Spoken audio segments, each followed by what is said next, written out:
Hey folks, in this episode we're going to talk about Sprint, the book by Jake Knapp, K-N-A-P-P. It's about design sprints, how you can take a problem and with the right people in the room for a week, 5 days, you can create a prototype that will validate your solution to the problem. I have Rohan Perera from Lean Disruptor. He is a facilitator and design sprint master. I hope you enjoy the episode.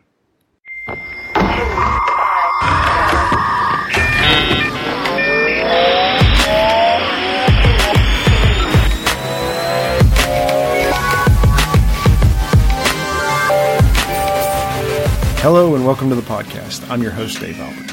In this show, I talk about technology, building a company as a CTO and co-founder, and have guests to discuss their roles in technology and entrepreneurship.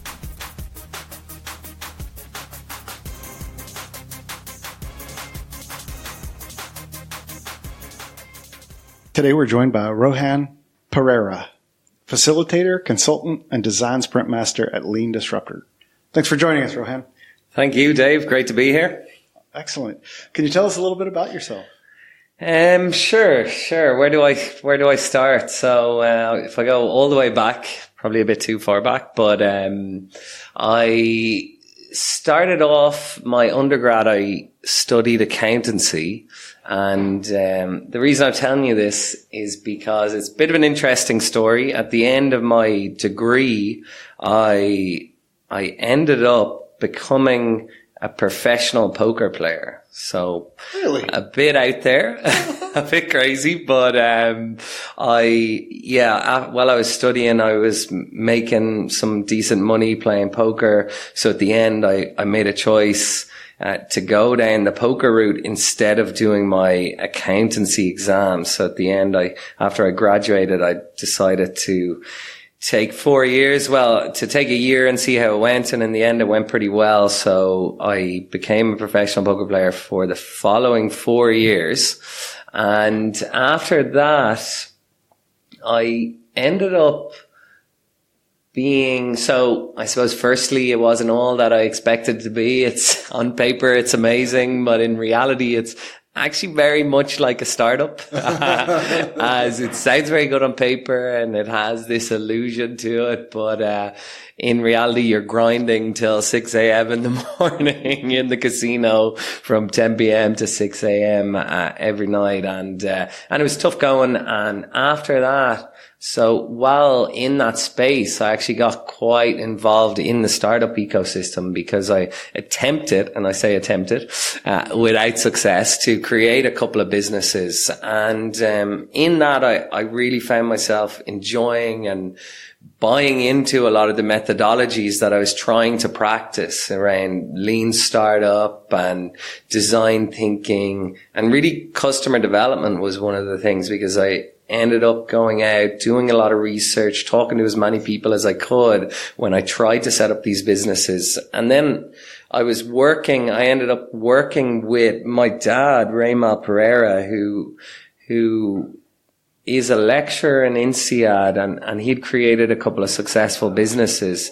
And he got so busy that he asked me to come and do some work with him, and I fell into teaching. So then I got into teaching lean startup, design thinking, anything around startups, and that whole ecosystem. Worked on the New Frontiers program, worked in UCD, DIT. So that was amazing. And I've been doing that now for a good few years, coming up on 5 years. But I suppose this brings me to where we are today around this design sprint world. So that came about because Rohan, my father, was at the Lean Startup Conference in 2016, and the author of the book, Jake Knapp, was there at the conference, and he gave a speech around design sprints and the value of it. So Rohan decided, as he usually does, is go and buy the book. So he went and bought this book, and I usually am the one who ends up reading all this material. So I picked it up in January 2017 and read the book and was absolutely blown away by it. So a lot of the work we do is around education, but also consulting. So we consult with lots of larger organizations or startups or SMEs. And we're really introducing concepts like design thinking, lean startup, business modeling, and really a focus on the business model canvas or the value proposition canvas. And I found that this was of huge value, this concept of design sprint. So I was so bought into it and so buzzed around the book that I said, I'll reach out to Jake. And I reached out to Jake, and he was, just as it turns out, it was lucky really that he was just finishing up in Google because of the success of the book. So he wrote the book and published it in 2016, and I had read it in 2017. But in March of that year, Jake actually went on his own. He went out on his own. He left Google Ventures, where he was running a lot of these design sprints for lots of organizations like Slack, Savioke, and Medium, all these organizations. And I reached out, and he was like, okay, come over to Italy for my first ever sprint workshop. I'm going to train facilitators in this concept. And I jumped on board, went off to this sprint workshop and was just bought in straight away and loved everything that he was doing and talking about. So since then, it's been constantly learning more around design sprints, running these design sprints. And I suppose I'm quite a big advocate of design sprints in Ireland and just love everything about it and think it's a really powerful process and a great way of testing new products, or really testing and trying to solve big problems and these new ideas in this short period of time. So how would you explain to somebody who hasn't heard of the design sprints what exactly that is compared to, a typical type of Scrum sprint? Okay, so really a design sprint is a deadline-driven approach to innovation. And that's what we do in a design sprint. We think of it as an application of design thinking. So it's very much fast paced. Every exercise is time boxed. It's a 5-day process where we try to solve these big problems or test these new ideas. So every day we have whatever it may be. It might be 5 to 10 exercises a day, and we gather 7 people in a room, quite senior people in most cases, and quite a diverse range of people too. We get 7, we lock them into a room for 5 days and say, okay, let's let the magic happen. Let's focus in from 10 a.m. to 5 p.m. and try and get aligned on some of the visions and aspirations for these new ideas or these new products. Get everyone involved, get them aligned, and then start off coming up with solutions to maybe some of these challenges or these problems. And then what we do is we go and prototype and then test our ideas with some real users. So in the design thinking process, you think of it as the 5 steps. You're looking at empathizing, defining, you're then looking at ideating, and then you're looking at prototyping and then testing.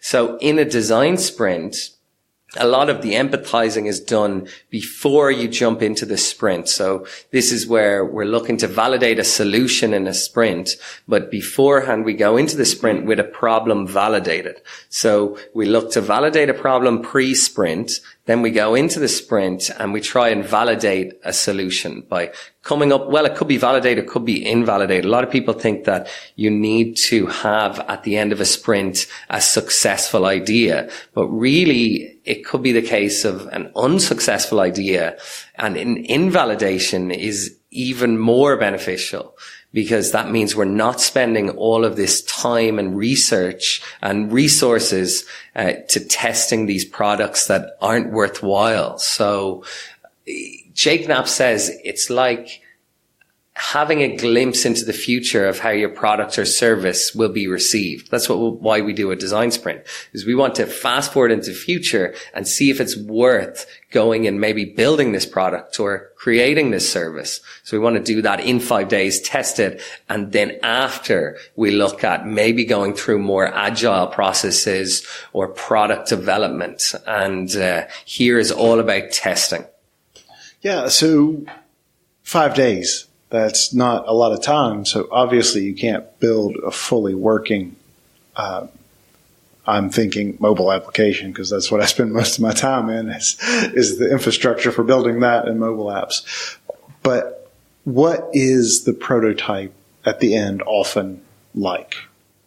Okay. Yeah. No, it's a great point. And this is a question that comes back time and time again, and sometimes even have some discussion or arguments online about whether we should be creating a prototype for 2 weeks or 1 week. But the reason this is condensed into a 5-day process, and I'm going to confuse all the listeners even more by saying I actually run 4-day design sprints, but it's a condensed. And as the popularity of this design sprint concept has come about, there's been a lot of people who are iterating on the process, reducing it, time boxing it even further. So, but it all depends on maybe the challenge or the idea, whether it's worth doing a 4-day or a 5-day. But to come back to the question, we prototype in 1 day because we want it to be throwaway.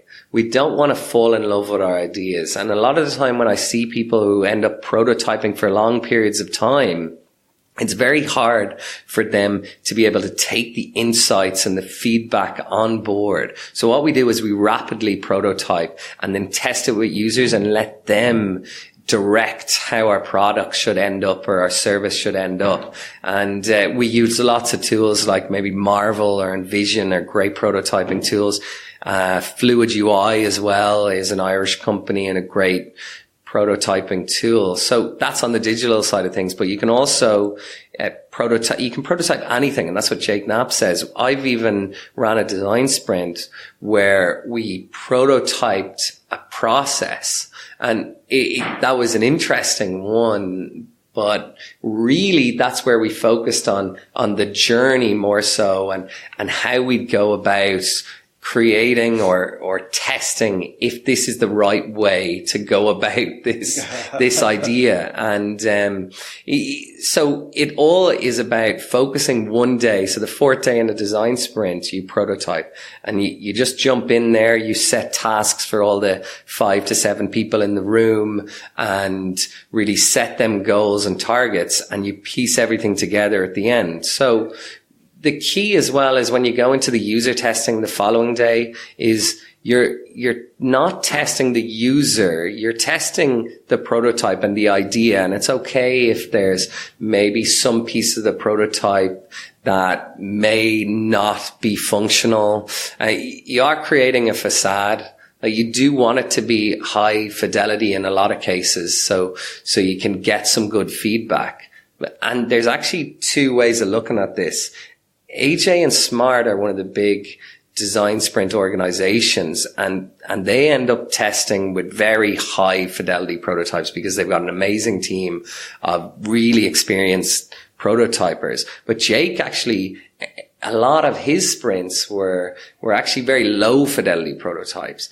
And there's the 2 ways of looking at it, and some may be more relevant to the challenge. So it's all about what challenge you're trying to tackle.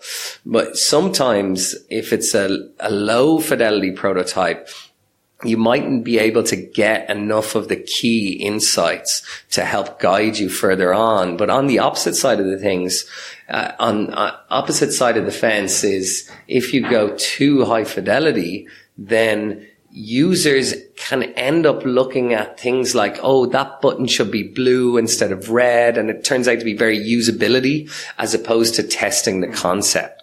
So it all depends. And I've done high fidelity prototypes as well as the low fidelity prototypes to success in both scenarios. So it really all depends on what the challenge is. How do you go about picking the challenge? That's a great question. And really, the key in a design sprint is you don't say, okay, we have any old challenge, let's just jump into a design sprint. This is a huge investment, and I'm not talking about the fee of a facilitator, but to get some of your key team members into a room for 4 to 5 days is a huge investment. And really, the key when choosing a challenge is this a big opportunity? Is this a big risk? Or is this a potentially game-changing idea or a new product that has a lot of risk, or there is that big opportunity? So we're looking at big challenges, big aspirations, as opposed to, will we change maybe the layout of our website? Well, depending on some cases, that could be quite a big challenge. But if it was for maybe a startup or someone who hasn't put that much time and energy into something like this, then it mightn't be as relevant. So it all depends on the size of the challenge. And really, you're looking for those big challenges and big problems.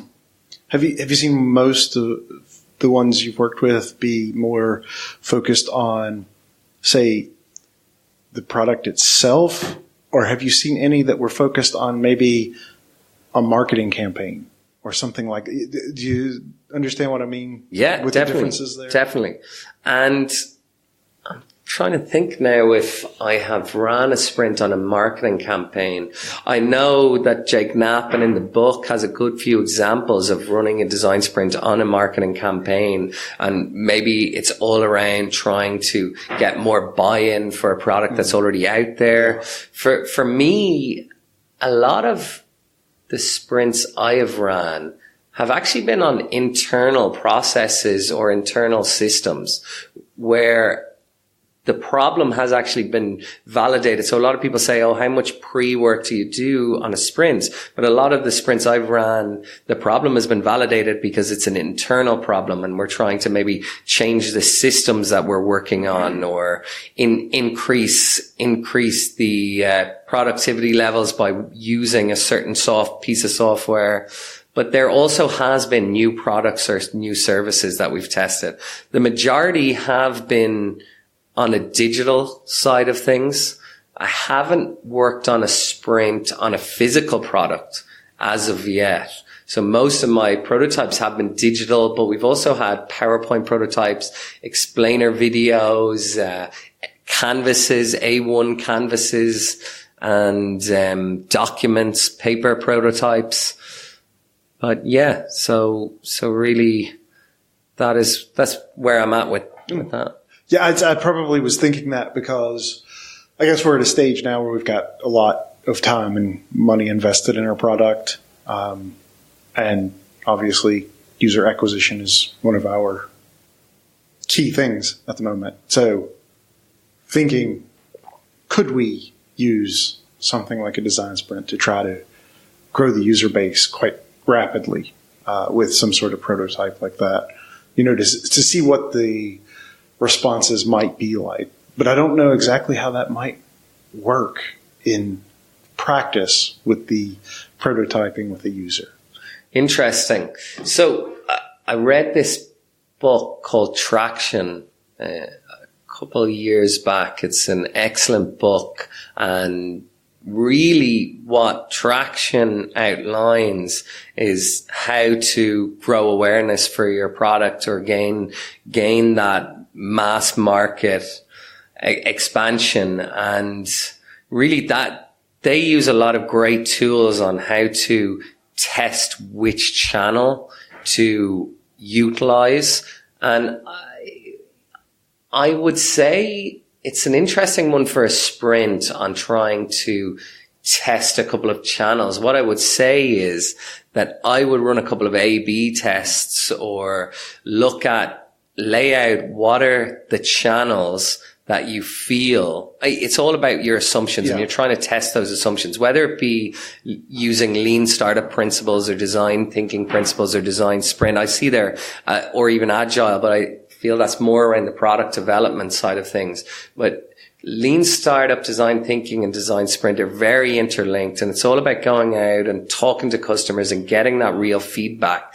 And when it comes to testing out a channel, I feel the best way is to outline all of the channels, all of your assumptions of which you feel will be the best channel to acquire new customers, and then go out, run some smaller prototyping tests.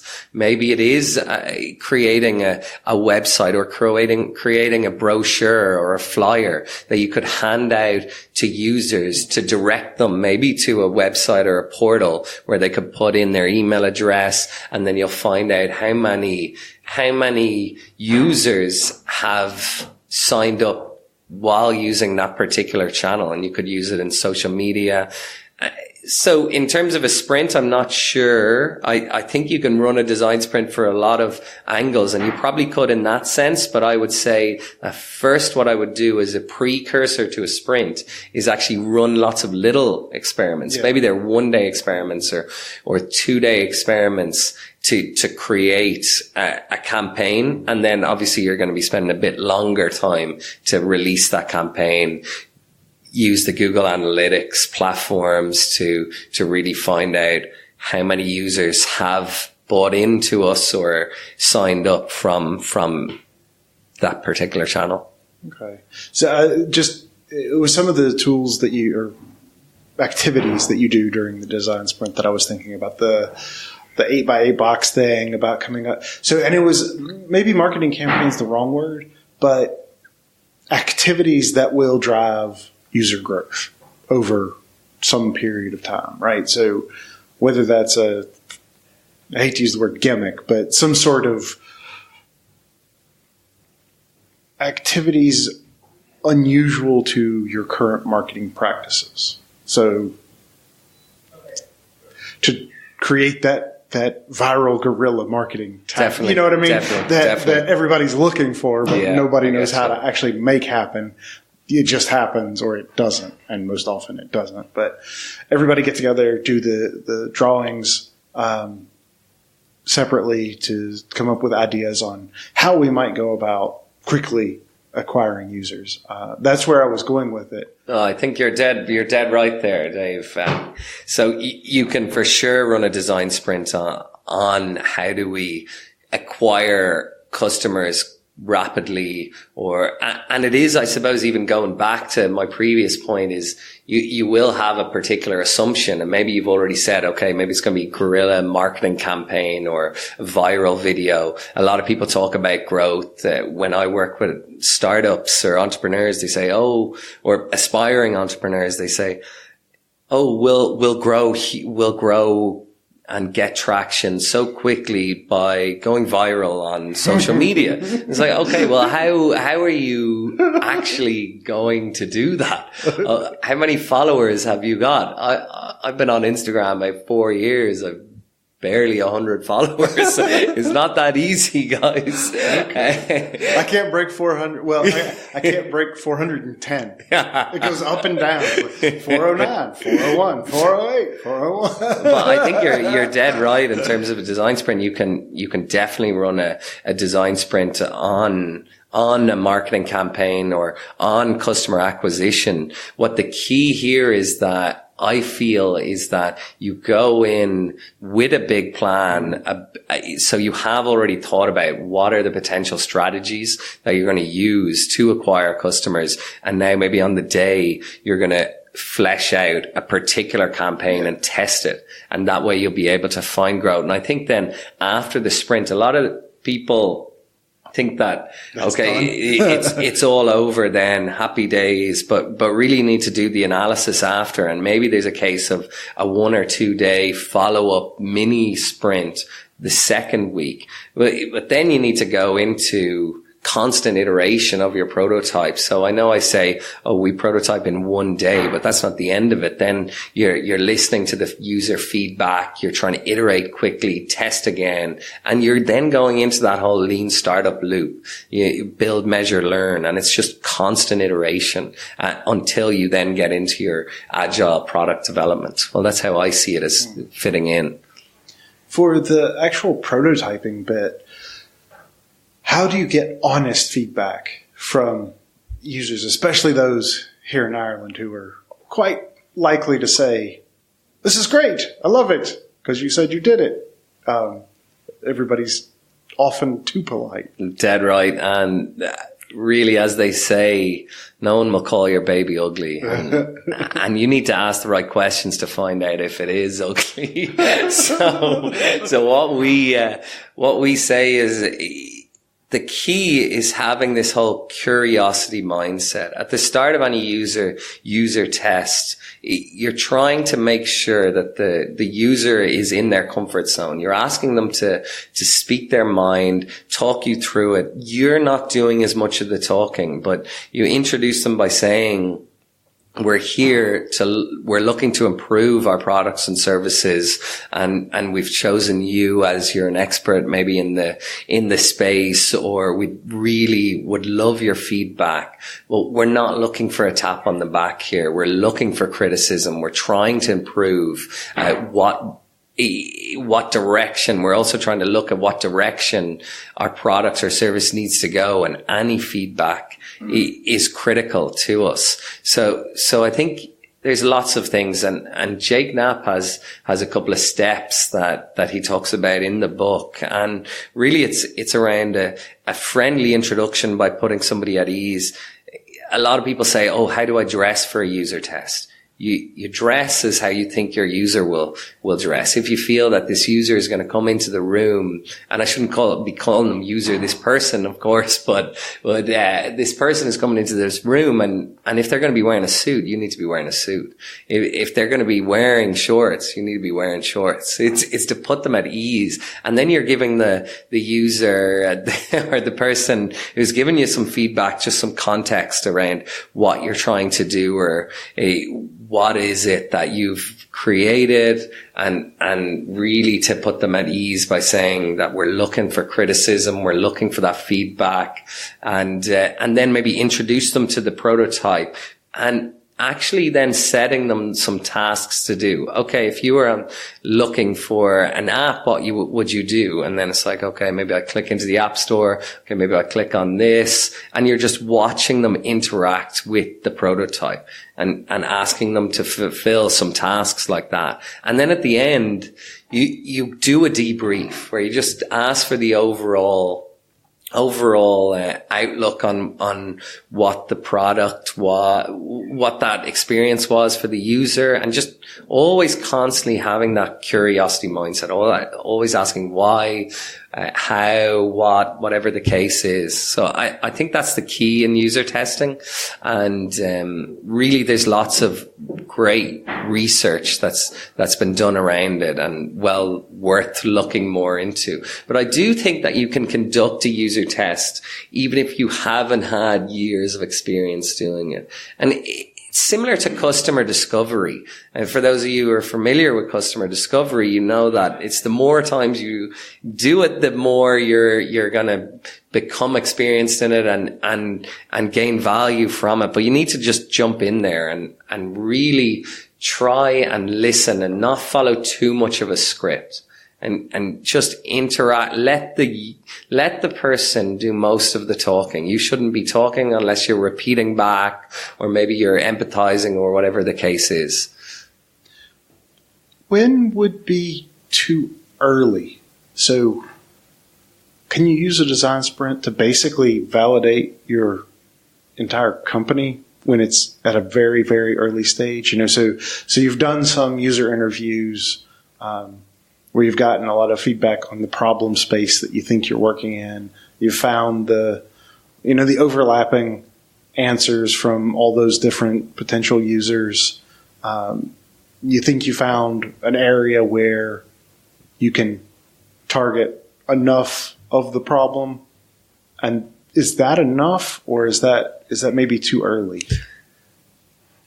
This process really took off from the startup community. So when Jake originally, his first ever sprint he ran was actually Google Meet. So it used to be called Google Hangouts, and it evolved into Google Meet. But the first ever design sprint he ran was, they were testing this new, product. So Google Hangouts. And it was then he started working on things like Gmail, Google X, lots of these new Google products. And after the Google team had seen how successful this was, Jake and some of his team were reassigned to work in Google Ventures, which meant that any Google invested startup had to run a design sprint to validate or invalidate their solutions. Oh. So, which was really interesting. So I would say that the first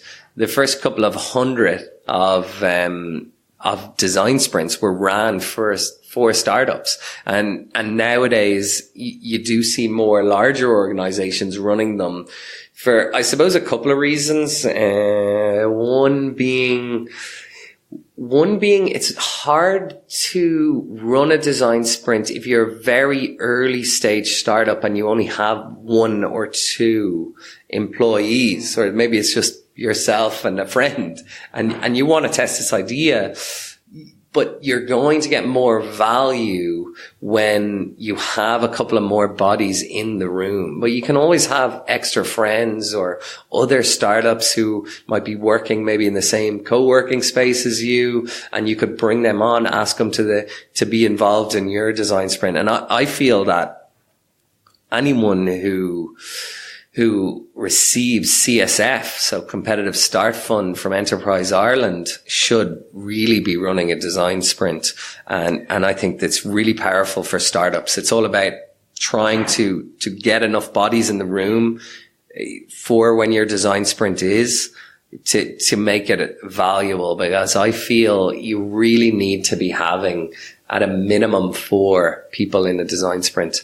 I've never ran one for less than 6 people now personally, but I wouldn't advise less than 4 people in a room, just because you want as many ideas out there as possible, and to really have that alignment and idea sharing, and to walk through all the exercises. I think you would need more than 3, preferably 5 to 8 is your ideal scenario. But of course you can run design sprints for startups, and I would recommend them as long as you validated a problem. Some design sprint agencies have said you can validate the problem and the solution in a design sprint. I don't agree with that statement now. I feel that this is when you validated the problem and now you're looking to validate a solution. So it's questionable. It's not like it would be a waste of time if you're going in with all these assumptions. But the more educated these assumptions are, the more value you'll gain from a sprint. But companies like Slack started off with a design sprint, and there was lots of smaller startups that even had 3 or 4 people. So Jake ran, I think with Slack, there was only 3 people as well. But then there was a couple of people from Google who came on board. So you could have a couple of facilitators who could come in. So that's where I see is, if this was going to take off, let's say in Ireland, in the startup world, it would need help from Enterprise Ireland, because Enterprise Ireland would have to gather a team around for the startups to be working with and working on that 5-day process, as opposed to, there's one person coming in, let's go and run a design sprint. Well, it's just one person with that one idea that they have. So we can't really mix and mash lots of ideas together if you're just on your own. Gotcha. Okay. I'm just thinking through this here. So I've a number of startups in my past that never became anything more than a side project that fizzled away. Thinking, had we done user interviews first? And then how could we have done this with a design sprint? So 2 people. Maybe you can get a stakeholder, so somebody who would likely be your model end user in the end. And then who else would you want? So like probably a designer if no one's a designer. What would the makeup of the people involved be? In your design sprint, in the core team, so you have 7 people on your team. This is how we usually run it. We usually do have a designer in there. Maybe there's a finance person might be in the room. There might be it's critical that there's a decision maker in the room, whether it be the CEO, or if she or he isn't available or won't have the time, then as long as someone who's been appointed decision-making authority, a lot of the time it could be head of product, head of UX, whatever the case is, product manager.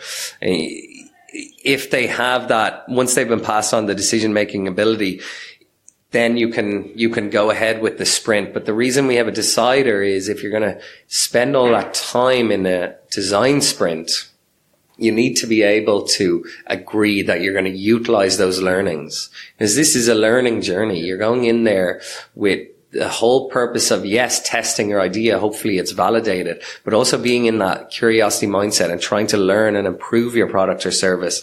So then you're going after the week, you need to constantly go and iterate and learn and utilize those learnings and implement them. You need somebody who's going to say, okay, maybe this has been validated. Let's go and make this a reality. But so you could have lots of different people. Someone who's customer facing. Maybe there's designer, engineers. Could be, as I said, finance and anyone else. But I've ran design sprints with no designer in a room as well.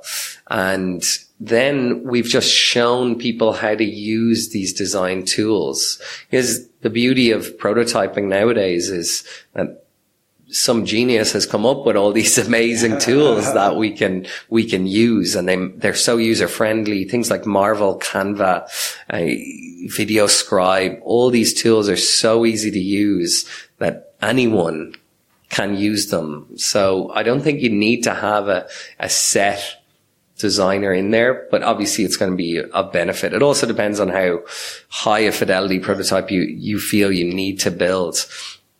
But really, it can be, so I'm trying to come back to this thought around how many people do we need, and can these startups be running more design sprints with a smaller number of people?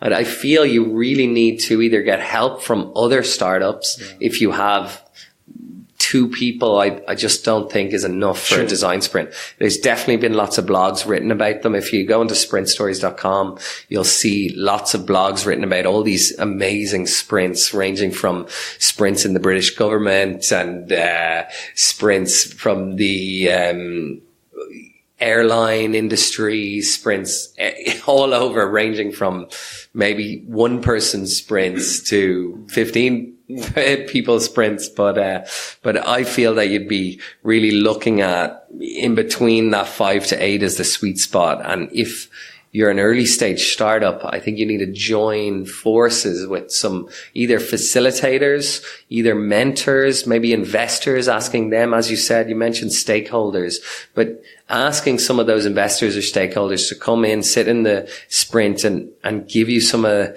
the insights and try align with them. But it can be questionable if you're bringing investors in. You don't want to, especially if you have many of them. But then on the last day, you're user testing with your potential customers. So that wouldn't necessarily be your investors or someone like that. I'm just thinking of the number of things that I went and built. I kept building and kept building and kept building. And then nobody used it because, of course, nobody used it because I was building the thing that was in my head from a problem brought to me by my partner in the project. And then we realized, wait, we've done this all wrong. We could have saved ourselves like 2 years. And it seems like there's somewhere in there where the design sprint plus the user interviews beforehand could really validate a lot of what takes most people months and months and months to get to in a few weeks. It seems like. I don't know where you find those right people, though. Brilliant. No, and that is the point of a design sprint, that we are going to test and validate some of these ideas in your week-long process or your extra few days on top of that. And instead of spending these months or potentially years building something that maybe somebody doesn't want. But I think we're all wired to think about solutions anyway. And it's sometimes you need to jump in, and that's the only way to learn that, okay, wait, maybe we should have empathized with some customers and conducted some research beforehand. But it's amazing now, all the access to the tools and methodologies that we're now looking at a more focused startup creation, where we always tend, in any of the programs that are run in Ireland, everybody is trying to focus on the problem. Even if they have their idea in their head, they still do try to think about the problem as well.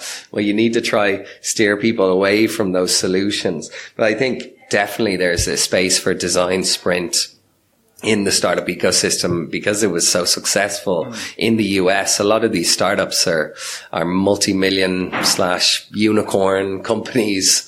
And, it's well worth running a sprint to test some ideas. And the difficult piece for a startup with running a sprint is getting the right people in the room to run a sprint with. And I've heard some people who've actually ran design sprints with users as well. So we obviously conduct lots of user research before a sprint to validate some problems.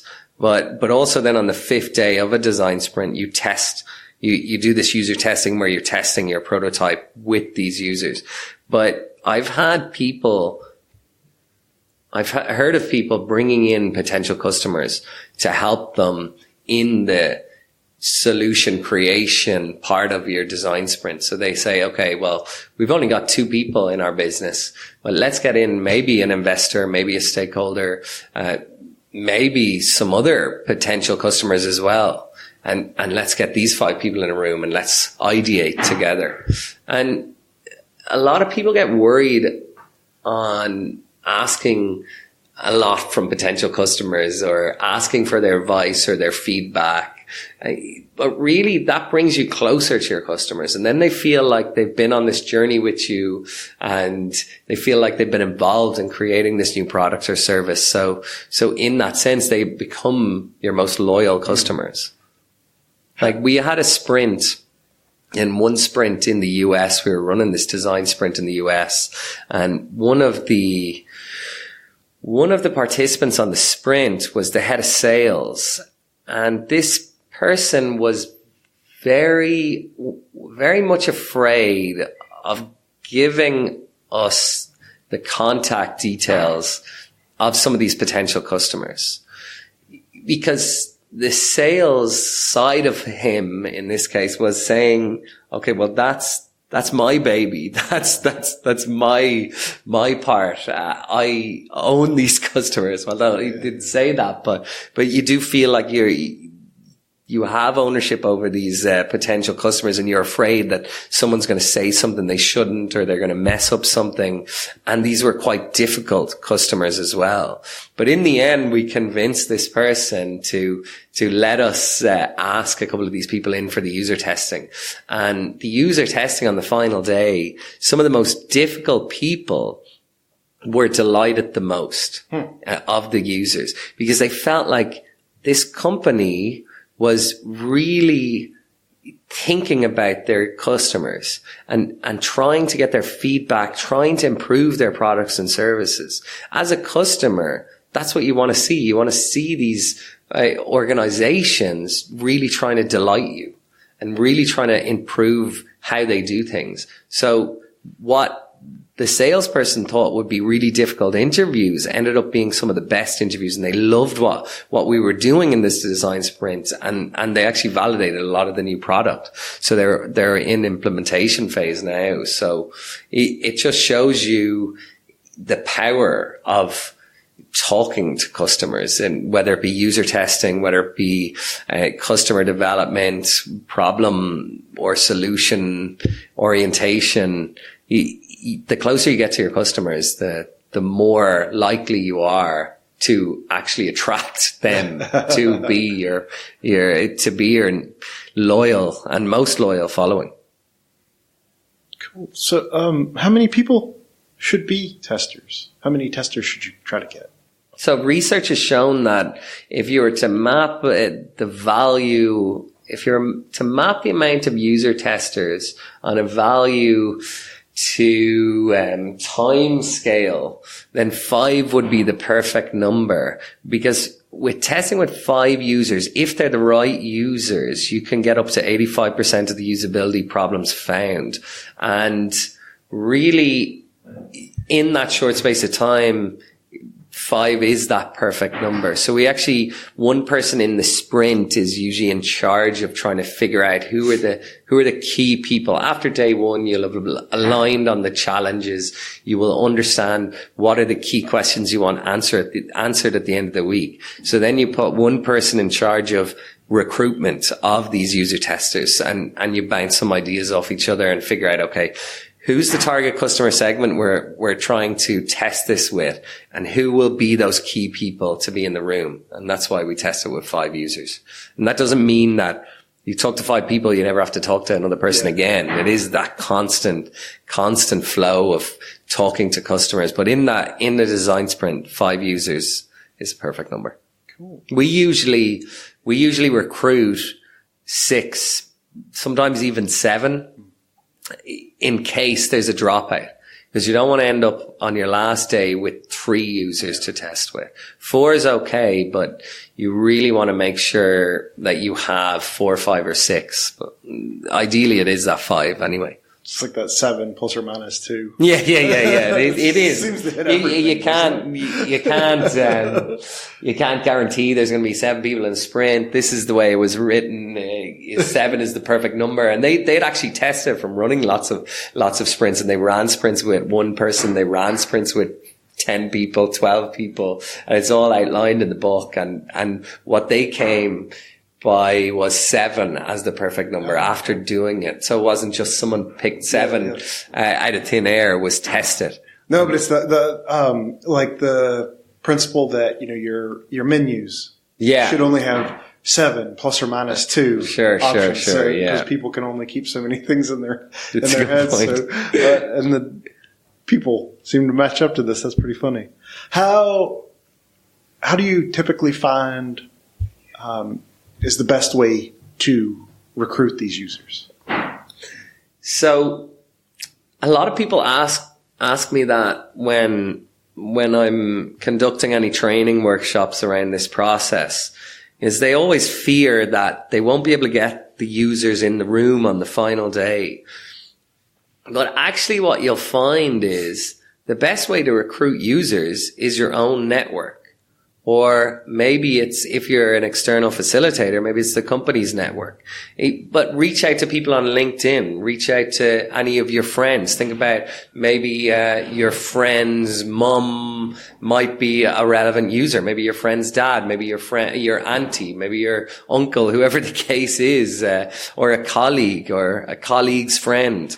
And search on LinkedIn for maybe someone in this particular space. You can, of course, do Facebook advertising. You can talk on forums like Reddit. They were talking about as ways you could recruit users. There's lots of ways. I've always found that the customer or the client that I'm working with is able to find the users through their own network, or else it's through my own network that we find some users.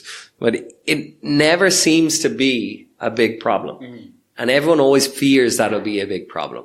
And I've had clients email me 2 weeks before a sprint or 1 week before sprint saying, okay, I need to find out these users for the final day. And I always say, don't worry about it. If we know there's a specific challenge that we know we're going to be tackling, and we know it's going to be for a specific customer segment, then we can schedule in some some users for the last day. But a lot of the times you don't actually know who the customer segment is that you're targeting and who those users are going to be. So, because that all comes out on day one.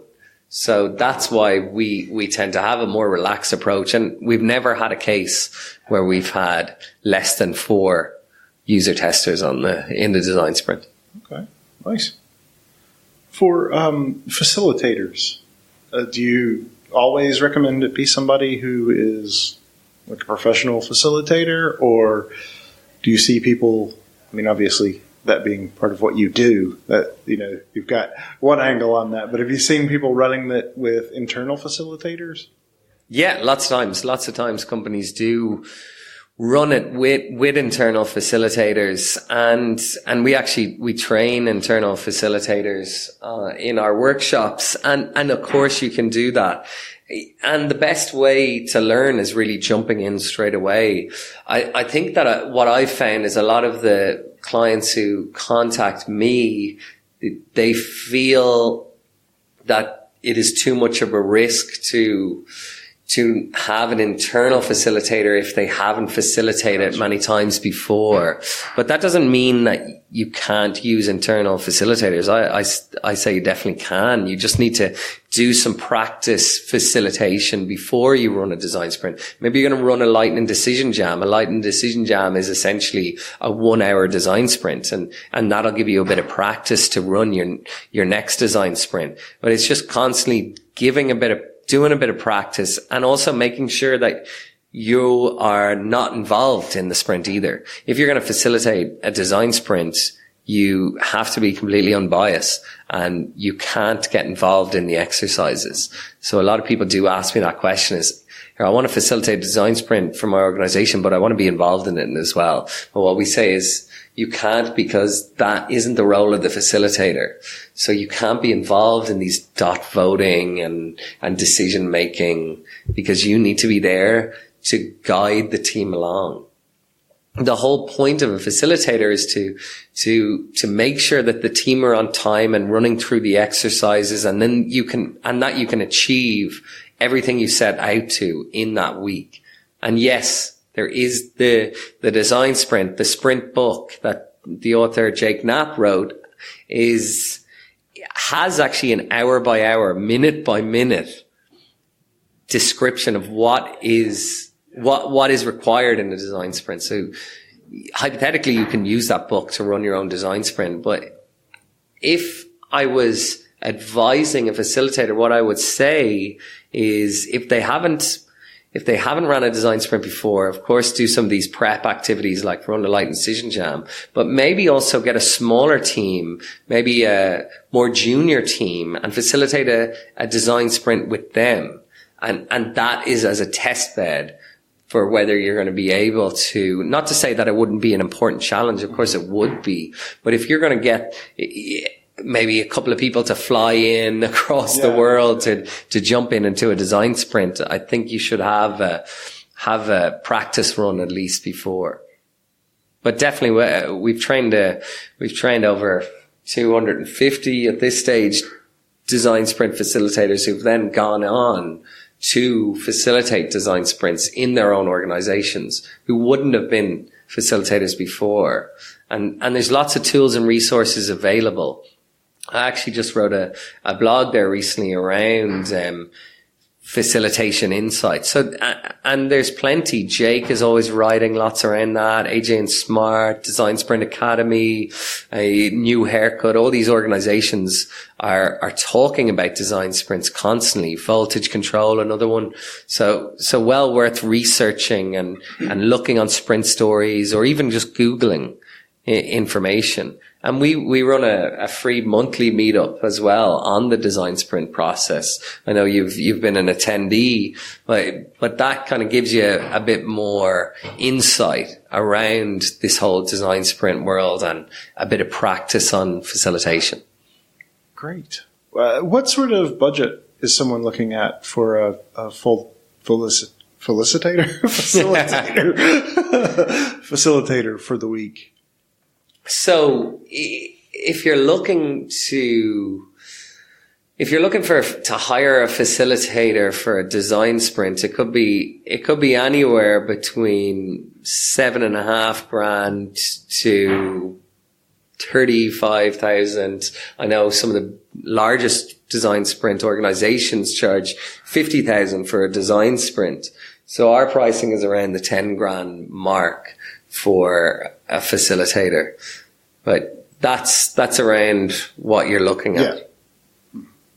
So I'm still trying to figure out how we can provide that for those startups that are just two folks sitting at the lunch table at the job that they hate and say, I've got this idea. How they can do that without spending all of their savings and all of their time for the next 2 years. Yeah. And it completely defeats the purpose of running a design sprint and thinking of lean startup methodologies as well. So I wouldn't even run a design sprint or charge a fee for a design sprint if I was running one for a startup, if they hadn't got the adequate funding. Because really in lean startup, you're trying to eliminate waste. And if you're going to spend 10 grand on a facilitator to run a design sprint, it completely defeats the purpose of thinking in that lean startup way. So what I think is the best way, and what I'd love to see, is Enterprise Ireland chipping in terms of anyone who maybe got funding from Enterprise Ireland, then they're given a sprint or a facilitator to go and run a design sprint with them. And really that way there wouldn't be any cost on the startup. And I know there's people who are going out there and facilitating these design sprints as well, ad hoc for some of these startups, just to really test out their ideas. And I think that's key as well, that they're going into this process, they're learning, they're validating their problem that they're trying to solve. And then maybe later down the line, maybe they've got Series A or something along those lines. They've validated some of their solution, but they need to validate the rest. And that's when then they could go and hire a facilitator to run a design sprint. I think it would be incredible for Enterprise Ireland to partner up with some of these startups and then run design sprints for them to validate. And I think that's why you're seeing a lot more on the corporate side of things with these design sprints. Even though it started in Google Ventures, there's a clear need for it, and startups could clearly gain a lot of value from it. But really, that's because it was Google who invested in them. But all your everyday startups, it's not sustainable for them unless they have adequate funding. Yeah, it's going to have to come through some sort of accelerator program or pre-accelerator program, maybe, to make that work. Definitely, but Ireland is one of the best places in the world to start a business. We've just so much access to pre-seed funding, accelerator programs, incubators. It's incredible. And it's a perfect place for something like that to happen. And Enterprise Ireland are incredible as well. All right. Well, I've covered everything that I can think of for today. I could definitely do this again. Is there anything that we didn't touch on that you think is important? I don't think so. I think we've covered a lot, and maybe a bit too much. Maybe for the listeners, we've been just throwing lots of things at them, and they haven't. Hopefully, some of you have been able to absorb some of it, and it's been valuable. But we love. I'm extremely passionate in this area of design sprints, and always up for chatting further, whether it's having a coffee with someone or talking on a podcast, obviously, or our meetup group. So we do run a free monthly meetup called Design Sprint Ireland is the name of the meetup group. So it's sponsored by Irish Life. So if anybody is interested in learning more around this process, do pop along. We have free monthly meetups, and we're eager to meet more people who are passionate in this industry and in this space. And we're big advocates and are trying to really create a community around this process. And maybe that's where it comes in as well, is how do we make this possible for startups who are trying to test out some of their ideas but don't have adequate funding? We're always trying to help the startup ecosystem. And I love being involved with startups and entrepreneurs because you guys are changing the world, and incredible to have so many in Ireland, and so many people like yourself and who are really out there trying to make a difference. And I feel with this meetup group, maybe this is a case where we can also help some of those startups to try learn more around the process, and maybe then run some sprints for these startups as well and it's a great way for aspiring facilitators to learn the trade as well. Yeah. So something to think about. And we'd love to have any listener down at one of our meetup events. And if they have any good stories to tell around this design sprint process, we're always looking for more speakers too. Okay, great. How can people reach you? So you can reach me on LinkedIn, Rohan Perera. You can email me if you look at leandisruptor.com is our website. So you can email me at rohan@leandisruptor.com, and you can always see me floating around. I'm always there at the meetups, obviously, and usually at a lot of events around Dublin. I'm very, very part of the ecosystem here, and as well outside of Dublin as well. If anybody is listening from all over Ireland, we're always traveling around running sprints in Cork or Galway. He was even up in Donegal there recently, and all around the country. So it's great to see people actively looking to learn more about this process, and happy to chat or engage with anybody who wants to know more. Awesome. So if you are out there and you have access to someone at an accelerator or a pre-accelerator, talk to them about design sprints and how they might help their startups with that. I think that's probably the best thing that could happen. So, excellent. Well, thanks so much for joining us. Yeah, thank you. It's been a pleasure speaking with you, Dave. I'm happy to be here with you. So thank you. Yeah, this was brilliant. And thank you all for listening. Until next time, remember, any sufficiently advanced technology is indistinguishable from magic.